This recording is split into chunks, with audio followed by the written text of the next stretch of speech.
hablar sobre todo lo que compete a infecciones oncogénicas, un poco también de situaciones clínicas que nosotros podemos ver en el consultorio. Bien. Listo. Bueno, ¿qué es lo que nosotros podemos decir respecto a infecciones oncogénicas? Es un proceso infeccioso que se va a originar en estructuras dentarias y también periodontales. ¿No? Se dirige a los tejidos blandos orales o a los tejidos cutáneos. Eso quiere decir que nosotros podemos tener también lesiones que escapen del sistema estomatognático. Ustedes ya deben haber visto infecciones que podemos tener de manera explorar. Bien, lo más básico, ¿no? Todos sabemos que la caries dental es multifactorial, ¿no? Y predominan principalmente, recuerdan las caries, ¿cómo se llama? El estreptococcus, ¿no? Principalmente, y acá lo que nosotros vamos a tener es un pH mucho más ácido, ¿no? Mucho más ácido, por lo tanto vamos a tener una pulpitis, posteriormente una necrosis y al último vamos a tener probablemente una infección a nivel apical. Sin embargo, también nosotros podemos tener infecciones de tipo periodontal, ¿no? Y una de las más frecuentes, todos saben que la periodontitis es una gingivitis no tratada, ¿no? Empieza por gingivitis y termina en periodontitis, y posteriormente vamos a tener un cuadro de pericoronitis. Bien, dependiendo, ¿no? Por ejemplo, si mi tercera molar está impactada, yo tendría que hacer un tipo de incisión o tendría que hacer una extracción de esta tercera molar. Traumatismos dentales también. ¿Por qué generalmente, por qué creen ustedes que un traumatismo dental podría causar una infección posteriormente? ¿Por qué? Exposición de la pulpa. Una exposición de los túbulos dentarios, no necesariamente, porque si tú tienes, por ejemplo, imagínate que acá tienes el vórtice fracturado. ¿No? Si tienes el vórtice fracturado, posteriormente podrías tener un proceso infeccioso, sí, pero en este caso es porque cuando hay un trauma, generalmente en alguna pieza dentaria, a nivel de la pulpa vamos a tener una inflamación, ¿no? Y eso también es una pulpitis, y posteriormente puede desencadenar también una necrosis. Otro punto importante también es la oclusión. Todos han llevado oclusión, ¿no? ¿Qué relación también es esta? Clase 1, no, 3. ¿Cuál? 3. Clase 2, ¿no? Tenemos una relación canina clase 2. ¿Y la relación molar?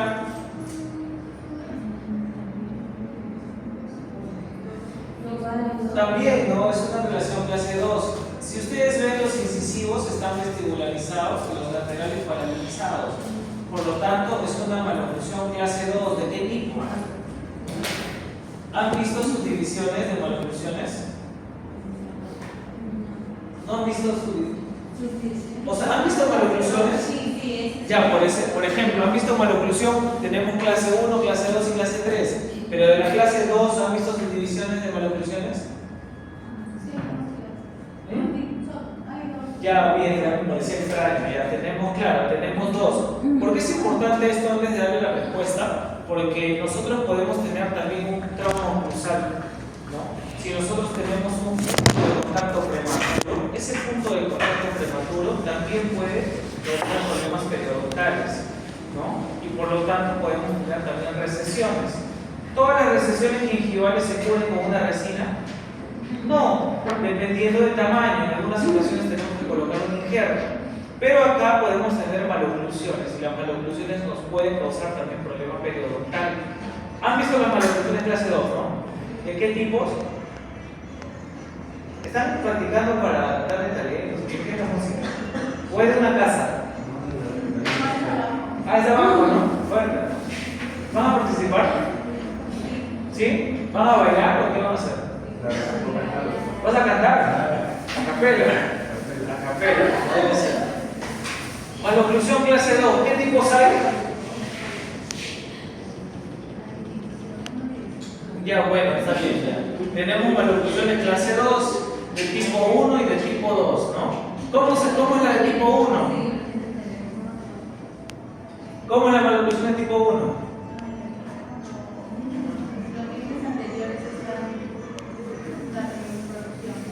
¿Están qué? No, ustedes ya no están en cuarto ciclo. No me hagan así sobresalir.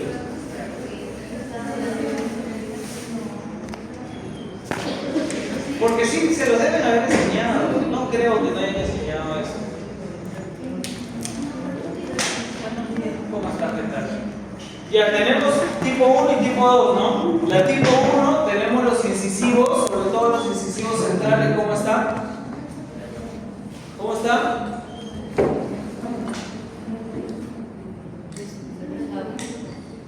Vestibularizados, ¿no? Y el incisivo lateral está normalmente palatinizado, no para atrás, está palatinizado. Tenemos maloclusión de tipo 2 o maloclusión clase 2, en este caso de tipo 1 o de tipo 2. Y también tenemos una subdivisión. ¿Les han comentado la subdivisión también? No, podemos tener subdivisión izquierda o subdivisión derecha. Acá tendríamos del lado derecho, no lo sé, porque en el lado izquierdo no tengo la foto. Pero si en este caso fuera clase 1, relación molar y canina clase 1 del lado izquierdo y clase 2 del lado derecho, tendríamos subdivisión de tipo. ¿Han visto esa parte, no? Ya bueno. Sería así en resumen. Tenemos una maloclusión de tipo 2, ¿ok? Una maloclusión de tipo 2 porque tenemos incisivos centrales vestibularizados, laterales palatinizados, ¿ok? Y tenemos una subdivisión de la maloclusión también, es subdivisión del lado derecho, porque yo no he visto el lado izquierdo. Y adicional a esto todavía tenemos otro tipo de clasificación dentro de la maloclusión clase 2.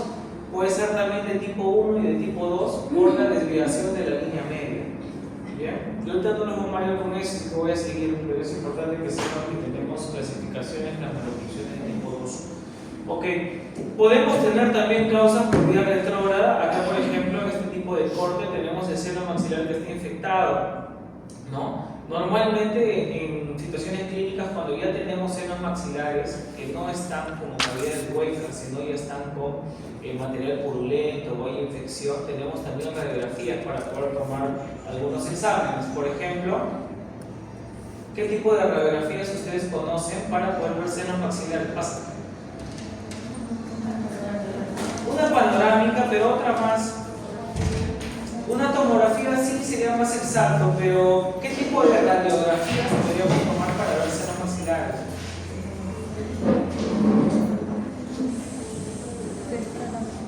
En imagenología no han visto tampoco, porque normalmente con una panorámica ni el otorrino le piden panorámica al paciente. Hay una radiografía que se llama radiografía antero-posterior o de Waters. Deben haber escuchado, el paciente está con la cabeza hacia atrás, ¿no? Para ver qué tan localizados están los senos maxilares. Nosotros podemos causar también iatrogenias de manera accidental en infecciones dentales. Sí, por ejemplo, ¿qué pasa si yo tengo una infección muy grande? ¿Qué pasa si yo tengo un proceso infeccioso? ¿No? Vamos a poner este de acá, ¿no? Nosotros tenemos acá una infección a nivel palatino, que es bastante extraño, porque las infecciones normalmente empiezan por vestibular. ¿Por qué? ¿Por qué creen ustedes que primero encontramos fístulas por vestibular con mayor porcentaje que por palatino? La respuesta es sencilla. Han colocado anestesia palatina, ¿no? Han visto que no ingresa ni la mitad de la aguja, es menos de un tercio del bisel, porque automáticamente tú ya tienes el hueso palatino, ¿no? Por lo tanto, ese hueso de por sí tiene gran densidad y por lo tanto el paso de bacterias en el paladar es mucho más lento. Si ustedes se encuentran un paciente con una infección por palatino, eso ya es crónico, debe tener más de un año y esa infección. Diferente a tenerlo por vestibular. Por ejemplo, si quisiéramos trabajar esta pieza dentaria, ¿qué técnica de anestesia van a colocar? ¿Qué técnica de anestesia? Viene este paciente a su consultorio, tienen que anestesiarlo porque tienen que trabajar esta pieza. ¿Qué pieza es esta? ¿Cuál? No es la 2.1.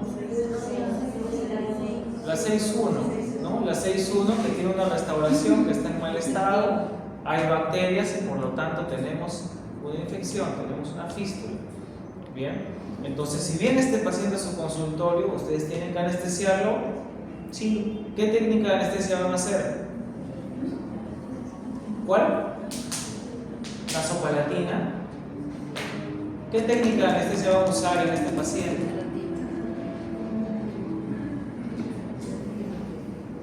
Yo les voy a hacer el examen parcial, así que si tienen que estudiar, eso sí lo es. Ya no voy a recibir notas ni doctor. Sí, ¿cómo lo haces?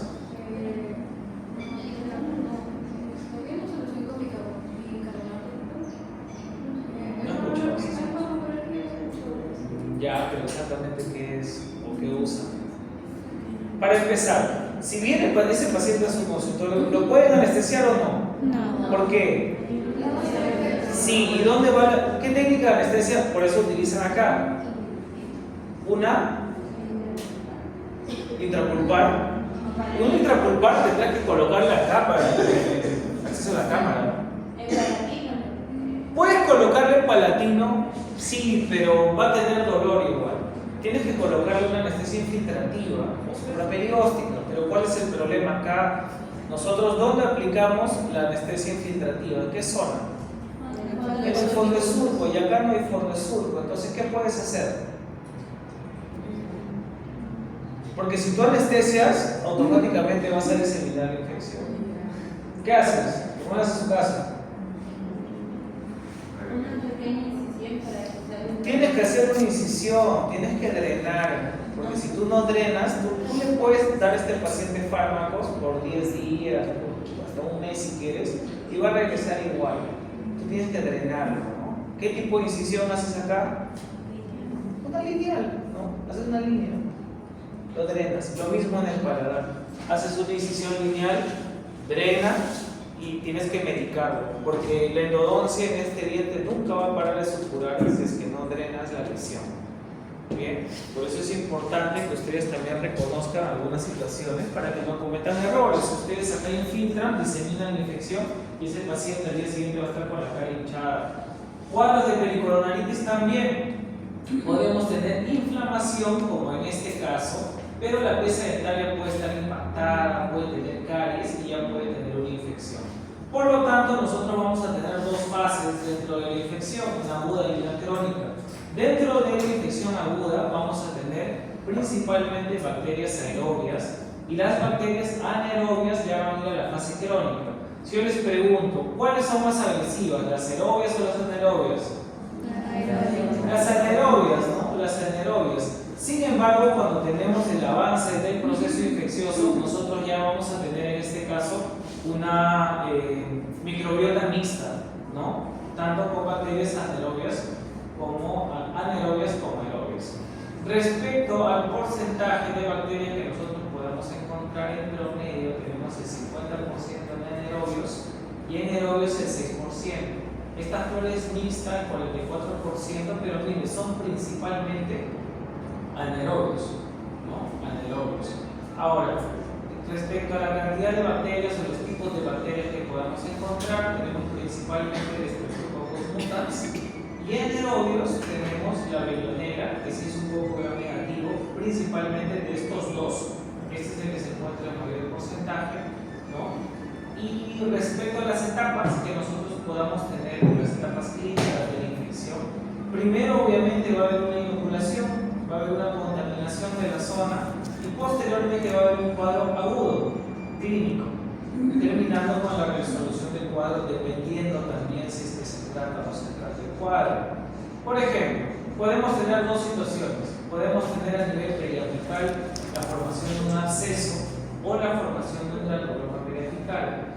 El absceso principalmente crea una difusión hemática, tromboflebitis bacteriana. Acá es sinónimo de vasodilatación, por eso tenemos el enrojecimiento, edema, rubor y calor en el rostro del paciente.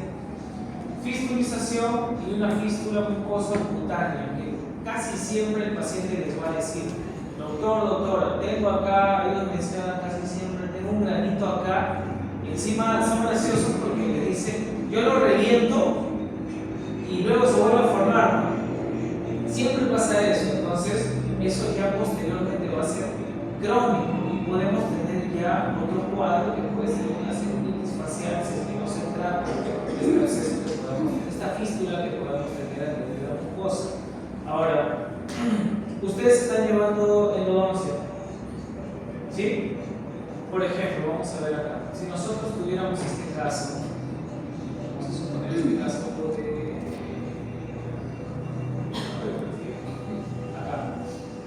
Vamos a suponer que viene este paciente y tiene en este caso una fístula, pero no tengo la imagen, pero vamos a imaginarnos que este diente tiene prácticamente la misma anatomía que este diente de acá, con la misma fractura, está callado y demás, y que la fístula esté en el medio de los dos dientes. ¿Cómo ustedes hacen para identificar dónde está la infección? Como un cono de Utapercha. ¿Cómo se llama eso? Una fistulografía, ¿no? Bien, porque tienen que anestesiarlo porque el paciente le va a doler. ¿Qué cono de Utapercha pueden usar?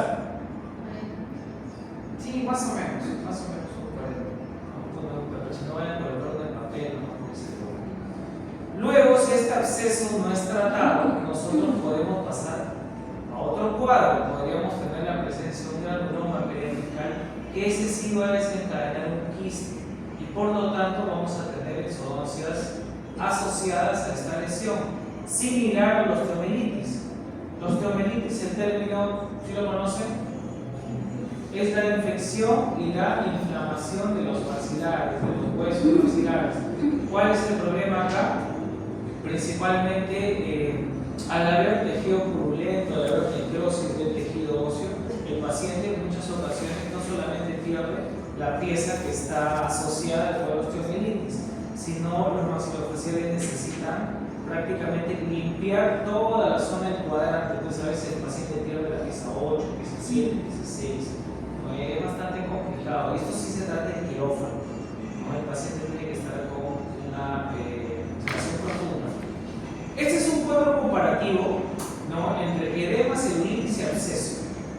El edema, que casi siempre nosotros lo podemos tener, por ejemplo, si accidentalmente colocamos una anestesia intraocular, de repente un vaso sanguíneo, ¿no? Otra situación clínica, la manipulación durante el procedimiento quirúrgico, ¿no? Siempre que un paciente le diga, doctora, ¿cuánto tiempo se va a demorar en la extracción o en el procedimiento?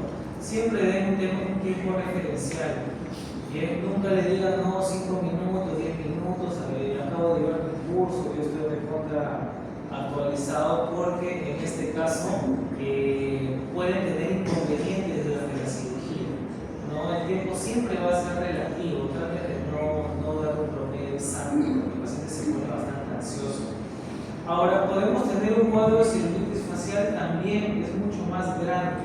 Acá ya vamos a tener inconvenientes no solamente con los maxilares, sino también estas infecciones pueden ir de manera ascendente, ¿no? Por lo tanto, podemos tener inconvenientes también con los párpados.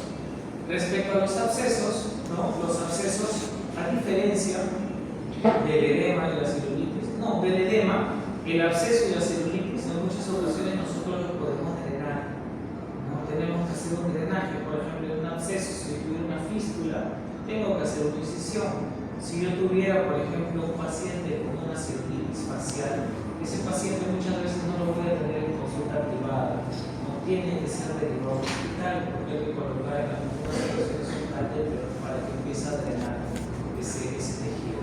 Pero, por ejemplo, acá tenemos edema, celulitis y absceso. Vamos con el absceso, que ya estamos más familiarizados, ¿no? Que generalmente tenemos la presencia de fístulas extraorales que podemos drenar dependiendo del tamaño, ¿no? Si es una fístula que no tiene un tamaño muy grande, no va a ser necesario hacer una incisión, a diferencia de lo que hemos visto en las imágenes anteriores. Cuadros de celulitis facial es más complicado, ¿no? Miren el lado derecho, tenemos inconvenientes también en los párpados, y hay una simetría, ¿no?, a nivel del ángulo de la mandíbula. En edema también, ¿no? En edema también. Pero en estos cuadros nosotros vamos a tener principalmente la opción de poder drenar tanto celulitis como abscesos, y en edema ya esto es más de manejo con fármacos, o también podemos trabajar con aplicación de hielo de manera extraoral y de manera intermitente. ¿Cuáles son los factores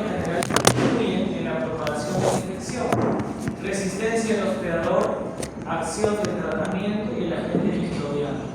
Estos tres van de la mano porque van a tener pacientes que, por ejemplo, tengan una fístula extraoral o intraoral y no van a hacer un cuadro de celulitis o no van a tener un edema facial, porque tenemos un equilibrio, tenemos una homeostasis en toda la carga bacteriana de ese paciente. Pero ¿qué pasa, por ejemplo, cuando el paciente se resfría o el paciente se enferma, el sistema inmunológico baja? Ahí tenemos justo las bacterias que son oportunistas, ¿no? Por lo tanto, sí va a haber un desequilibrio de toda esta microbiota. Y también, ¿qué tan crónico es el cuadro, ¿no? Obviamente, mientras más prolongado es el tiempo de atención, es más complicado, porque yo voy a tener bacterias principalmente anaerobias, que son más complejas. Ahí, por ejemplo, de repente yo no voy a poder medicar una amoxicilina con ácido clorulánico o quizá una clindamicina, ¿no? Tengo que mandar otro tipo de fármacos que tengan un mayor aspecto. Factores locales que influyen en la propagación de la infección. Con relación a las corticales, en el maxilar ya tenemos claro que la tabla vestibular es más delgada, ¿no? Por lo tanto, la infección es mucho más lenta y generalmente es aguda a nivel de la tabla vestibular y crónica a nivel de la tabla palatina. Cuando hablamos a nivel de la mandíbula, tanto a nivel vestibular como a nivel lingual, es bastante similar al maxilar. No es tanta la cortical, el periósteo que recubre el hueso a nivel lingual, no es lo mismo que el palatino, pero el porcentaje de prevalencia tanto de fístulas extraorales a nivel vestibular es totalmente diferente, es mucho mayor de incidencia. Respecto a la línea mucogingival y respecto a la línea tiroidea, ¿no? Todos saben y reconocen el trigémino. Bien, el trigémino, el quinto 3, que también de un ramo miloioideo. Y ese ramo miloioideo me va a inervar el músculo miloioideo. ¿Recuerdan cuál es la función del músculo miloioideo? No, colabora para la apertura y cierre de la mandíbula. Por eso muchos pacientes que tienen infecciones, por ejemplo a nivel de la mandíbula, van a tener una diseminación de la infección descendente, ¿no? Eso va a nivel de los músculos, por ejemplo acá se sigue el miloioideo y también las vías pretraquiales. Por eso hay que tener mucho cuidado con pacientes que tengan inconvenientes con las vías aéreas. Vamos a tener una localización primaria de la infección, ¿no? Tenemos diversas inserciones musculares, por lo tanto nosotros acá vamos a hablar de localizaciones tanto a nivel primario como secundario. A nivel primario, nosotros respecto a la infección podemos tener tanto a nivel vestibular, labial y palatino. Tenemos un tejido queratinizado que es mucho menos resistente al paso de bacterias. Por ejemplo, a nivel labial y a nivel vestibular, que eso ya lo tenemos claro. Principios de la terapia de las infecciones odontogénicas. Primero, obviamente la historia clínica completa, el examen físico y también evaluar las fases del paciente para poder diagnosticar si estamos frente a una celulitis o frente a un absceso. ¿Bien? Evaluar el estado de los mecanismos de defensa locales. Bueno, nosotros tenemos una barrera anatómica que al comienzo está intacta, esto es progresivo cuando tenemos inconvenientes. Y respecto a las defensas hormonales, básicamente podemos tener tanto la presencia de inmunoglobulinas como factores de complemento que me van a ayudar a defender, y por lo tanto yo acá sí necesitaría mandar un examen de laboratorio, ¿no? Ustedes recuerdan en los exámenes de laboratorio, si nosotros encontramos una alta cantidad de células blancas principalmente, vamos a tener presencia de fagocitos, granulocitos, monocitos, linfocitos. Son células de defensa, las células blancas, ¿no? Por lo tanto, en un examen de laboratorio, al evidenciar gran cantidad de células de defensa, ¿no? Estamos frente a una infección. Evaluar el estado de los mecanismos de defensa del hospedador. Enfermedades metabólicas no controladas, uremia, alcoholismo, desnutrición, diabetes avanzada. De estos cuatro, principalmente la diabetes, ¿no? Nosotros sabemos que los pacientes diabéticos, el inconveniente que tienen no solamente es por el detalle de la cicatrización, sino que una herida que no cicatriza es una herida que se va a infectar. Y esto hay que tener cuidado, sobre todo al momento de hacer cirugías, ¿no? Extracciones dentales o también la realización de colgados. Medicamentos supresores, agentes terapéuticos, ¿no? Por ejemplo, podemos tener pacientes que tengan hipertensión arterial. Ustedes, los pacientes con hipertensión arterial, saben qué es lo que toman, ¿no? El famoso aspirina, ¿no? Que viene a ser el ácido acetilsalicílico y es un antiadherente plaquetario. Entonces tenemos que siempre tratar de coordinar con el médico tratante, sobre todo si es un paciente mayor de edad. Enfermedades que causan supresión, leucemia, linfoma, bueno, presencia de tumores malignos, esto obviamente porque va a repercutir más en la infección. Tratamiento por el cirujano dentista o el cirujano maxilofacial. ¿Cuáles son los criterios para derivar la dificultad que pueda tener para respirar un paciente, para deglutir y la deshidratación? De estos tres, principalmente es la dificultad para respirar. Cuando tengo un paciente donde ya las vías aéreas o las zonas pretraqueales están muy inflamadas, definitivamente es un paciente que yo voy a tener que pensar en derivar, ¿no? Porque necesita colocar una especie de guía para que pueda seguir respirando el paciente. Otro punto también es la temperatura corporal. Si tenemos trismus, porque un paciente que tiene edema es un paciente que no va a abrir la boca, ¿no? Por lo tanto, nosotros podemos también medicar antes de la intervención o acompañado del drenaje.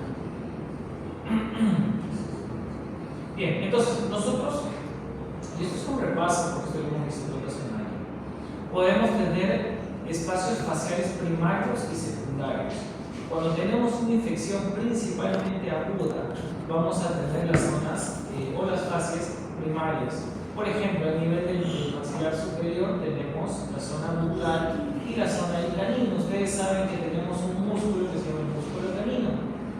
Cuando a veces tenemos una infección en el maxilar superior es bastante raro, pero si tuviéramos por vía ascendente la infección, vamos a tener inconvenientes para que el paciente pueda parpadear, para cerrar los ojos. A nivel de la mandíbula, casi siempre se desencadena la inflamación porque es por vía descendente, es mucho por el traspaso que tenemos de los fluidos. La vía descendente es mucho más rápida para poder propagarse posteriormente y poder dañar también áreas pretraqueales del paciente. A nivel de la mandíbula podemos tener la zona bucal, sublingual, mentoniano y también submandibular. Espacios faciales secundarios. Acá ya estamos hablando de músculos que forman parte o guardan relación con la masticación, como el temporal, el macetero y el técnico-mandibular principalmente, ¿no? Cuando nosotros hablamos, por ejemplo, del músculo temporal, saben que también tiene fascículos, o recuerdan que tiene fascículos, ¿no? Que son por vía descendente, por eso muchas veces cuadros crónicos pueden estar asociados a meningitis a nivel del paciente, problemas en el cerebro, porque son infecciones ascendentes. Bien. Ahora, respecto a los espacios faciales secundarios, acá ya nosotros tenemos otro tipo de estructuras, no solamente los músculos, como lo mencionamos anteriormente, sino también podemos tener inconvenientes en la respiración de espacios pretraqueales, zonas faríngeas y también asociación con la glándula parótida. Ustedes saben también de que cerca de la glándula parótida pasa, ¿qué parte craneal? ¿Recuerdan qué parte craneal pasa por la parótida? ¿Cuál? ¿El 2? ¿Me estás hablando de las ramas del trigémino? Principalmente pasan las ramas del facial. Por eso cuando ustedes colocan una troncular y van por la parótida, le generan parálisis espacial transitoria, porque esa es una rama facial. Pero en este caso menciono o hago más énfasis en la parótida porque el paciente tiene inconvenientes para gesticular, ¿no? Tenemos problemas ahí con los nervios. Tratamiento quirúrgico de la infección. Bueno, nosotros tenemos obviamente que hacer exodoncia si tuviéramos una pieza infectada, o el tratamiento endodóntico si todavía se puede salvar y tenemos la opción de salvar la pieza dentaria. Otra opción tendríamos el drenaje por vía quirúrgica, una incisión lineal, como me han comentado, o si tuviéramos un cuadro de celulitis, tendríamos que colocar un canal, ¿no? Tendríamos que colocar un catéter para que drene toda esa infección. Soporte médico para el paciente, comprometimiento de los mecanismos de defensa y los cuidados postoperatorios, obviamente. Vamos a ver si este caso de acá. Por ejemplo, todas las infecciones orales o todas las infecciones de origen odontogénico empiezan por una lesión, una pieza dental. Bien, puede ser de origen periodontal, podemos tener una caries dental, desde lo más básico, o un problema también endoperiodontal. Ahora, cuando ya esa infección pasa a ser una infección crónica, que ya demanda mucho tiempo, tenemos bacterias que no solamente son de origen mixto, sino también principalmente de origen anaerobio. Son más complicadas para tratar. Ustedes no pueden medicar con fármacos de primera línea porque no van a tener ningún resultado. Entonces, tenemos situaciones clínicas como esta, donde ya tenemos fístulas a nivel extraoral, donde necesitamos colocar un lente. Bien, se coloca el tren, se hace la guía y esto, dependiendo del tamaño de la lesión, puede eliminar microorganismos o tejido purulento aproximadamente unas 24 horas o en promedio esto puede ir hasta una semana, dependiendo del grado de infección. Ahora, nosotros tenemos que también tener criterio para prescribir antibióticos, de acuerdo a la necesidad de la administración, el uso rutinario de la terapia química, esto básicamente dependiendo del grado de infección, disminución de la toxicidad y de los efectos colaterales, el efecto bactericida y el uso de amplio espectro. Ustedes todos han llevado farmacología. Entonces, algunas de las indicaciones para el uso de antibióticos: evolución rápida, humefacción difusa, observación external, las defensas que estén comprometidas del paciente, espacios faciales, pericoronaritis grave o también cuadros de osteomelitis. Por ejemplo, yéndonos al extremo en el caso de la osteomelitis, si tuviéramos un caso de osteomelitis, el paciente no va a estar tomando pastillas, ¿no? Probablemente esos antibióticos van a ser por vía intramuscular, ¿no? Por vía endovenosa, dependiendo del cuadro, porque el paciente, al término de una cirugía, sobre todo una osteomelitis, no se va a ir a su casa, ¿no? Por lo menos queda internado 1 o 2 días posterior a la intervención. Contraindicaciones para el uso de antibióticos: absceso crónico bien localizado, absceso reducido localizado en el lado vestibular, alveolitis leve o moderada, pericoronaritis leve. Claro, si yo por ejemplo tengo un cuadro de pericoronaritis, yo puedo hacer una incisión, le receto al paciente antiinflamatorios, analgésicos y todo bien. Si mi tercera molar no la voy a extraer y no tiene tampoco ninguna lesión de caries. Alveolitis leve o moderada también. La alveolitis, ¿no? El término itis ya me indica inflamación. Pero en cuadros de alveolitis también nosotros podemos abordar de otra manera. Por ejemplo, si yo tuviera una alveolitis húmeda, ¿qué opción de tratamiento yo pudiera obtener al paciente? Porque la alveolitis se puede presentar de dos maneras, ¿no? Y no siempre van a mandarle antibiótico al paciente, ¿no?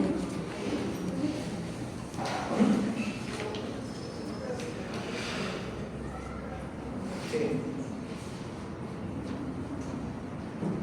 Ese examen va a estar complejo. Tengo que hacerlo así. Y recuerden que para la S2 también vamos a tener una evaluación escrita y lo voy a hacer.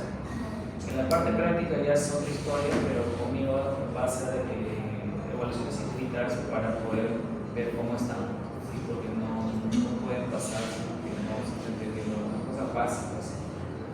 Alveolitis húmeda.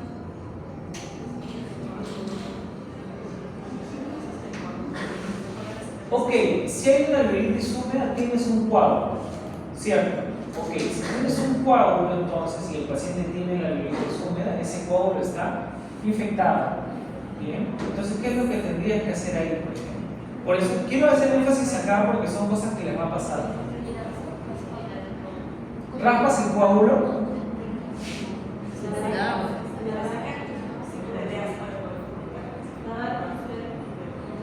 opción podría ser lavar con suero, pero lavas con suero con la intención de remover el coágulo para que se forme un coágulo nuevo. Y tú trabajas tranquilo, simplemente lo que acá nosotros hacemos, necesitamos analgésicos antiinflamatorios, ¿no? Porque es local. Tú estás sacando el coágulo que está infectado que le provoca inflamación. Si tuvieras, por ejemplo, una piel seca, ¿cómo? ¿Cómo? ¿Cómo lo haces? No, pero dime. Un curetaje, pero si tú cureteas, no hay nada, ya está seco. Al contrario, le va a doler al paciente, le va a doler al paciente. Y siempre tienen que anestesiar, ¿no? Tienen que anestesiar siempre que tengan alveolitis. Otra opción que nosotros podemos manejar, por ejemplo, si tuviéramos una alveolitis húmeda, ¿no? Si tuviéramos una alveolitis seca, anestesiamos al paciente. Luego, al anestesiar al paciente, tendríamos que colocar algún apósito que ayude a la formación de un coágulo nuevo. ¿Cierto? ¿Cuál? Si tú colocas una esponja de colágeno, que es una opción, la esponja de colágeno necesita sangre para que esa esponja pueda producir posteriormente un epitelio de cicatrización. Pero si tú tienes una cavidad, si tienes un hueco, no tienes coágulo, ¿no? Una opción podría ser esa, pero lo que podemos tener a la mano casi siempre podemos utilizar, hay un cicatrizador que se llama Actiogel, ¿no? Las fibras de ese Actiogel son fibras que le va a ayudar al epitelio a formar un coágulo nuevo. Otra opción también que tendrías que hacer, evaluando el tamaño del alveolo expuesto, puedes suturar también, ¿no? Y tienes que hacer un lavado muy delgado, pero depende, ¿no? Depende, porque hay pacientes que, por ejemplo, ustedes curetean y nunca sangran, porque pueden estar tomando también algún antibiótico o algún fármaco. ¿Cuáles son los fármacos, por ejemplo, que pueden causar inconvenientes en la cicatrización?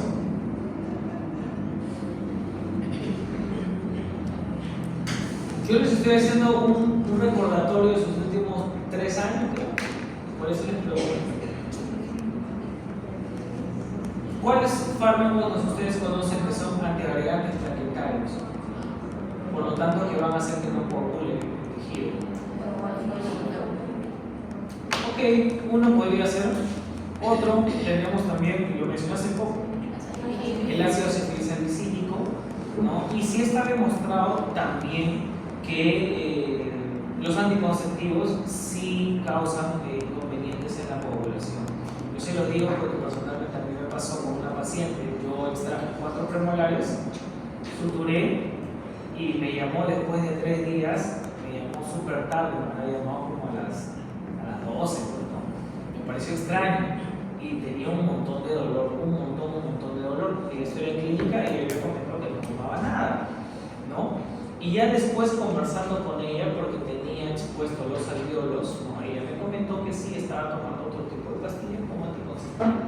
Entonces los anticonceptivos también me pueden causar inconvenientes en la fase de agregación plaquetaria, ¿no? Y ahí sí tuve que lavar, colocar esponjas de colágeno, colocar Actiogel y suturar, porque es muy doloroso.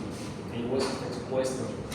Abscesos reducidos localizados en el lado vestibular. Si nosotros tuviéramos una fístula en vestibular que no necesita un drenaje, ustedes hacen el tratamiento de endodoncia o hacen la extracción y todo bien, ese cuadro va a venir. Pero si tuviéramos en este caso una fístula bastante grande, sí tendría que ir acompañado de tratamiento farmacológico, ¿bien? O ustedes cada vez que les duele algo ya están con una pastilla, ya están jóvenes, no creo. ¿No tienen veintitantos, no? ¿No? ¿O están veintitantos? ¿Más? ¿Menos? No, no te creo. ¿Menos de 20? ¿Has cumplido 20? Ya pasó la línea. Ya, más de 20. Ya, alguno más de 20. Entonces, porque si según, bueno, bastante gente discrepa con la OMS, pero lo que se trata de mencionar por los tipos tipos de pacientes que toman pastillas por se automedican por todo, para 2050 más o menos ya debería de haber una inmunoresistencia a ciertos fármacos, no pueden medicar por medicar. Bien, estos son algunos de los fármacos que ustedes pueden recetar que tienen un espectro amplio, ¿no? Penicilinas, eritromicinas, gentamicinas, metronidazol, tetraciclinas y cefalosporinos, ¿no?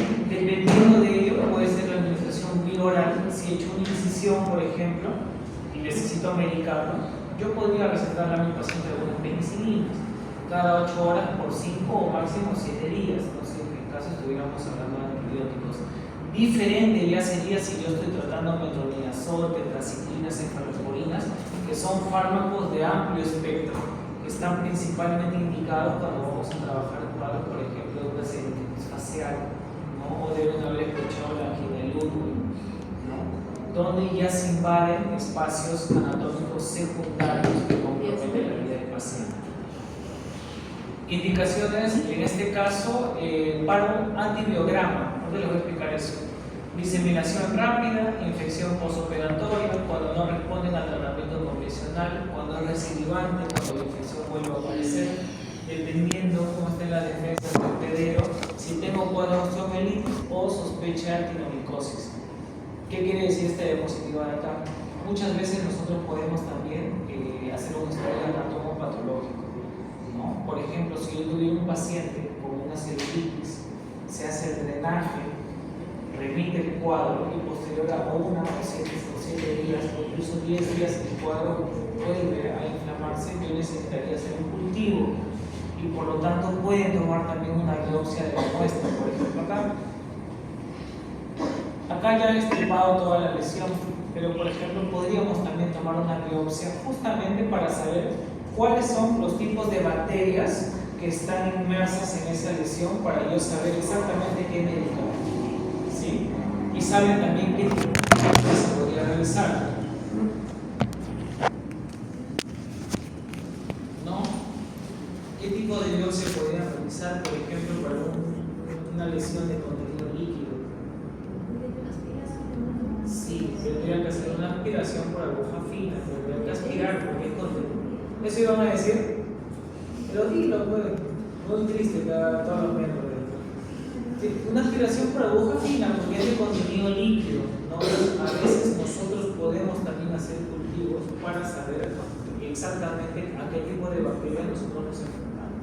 Bien, listo chicos, voy a hacer un paro ahí, quiero comentarles algo breve. Nosotros, bueno, la próxima semana, como ustedes saben, es feriado, no sé si me toque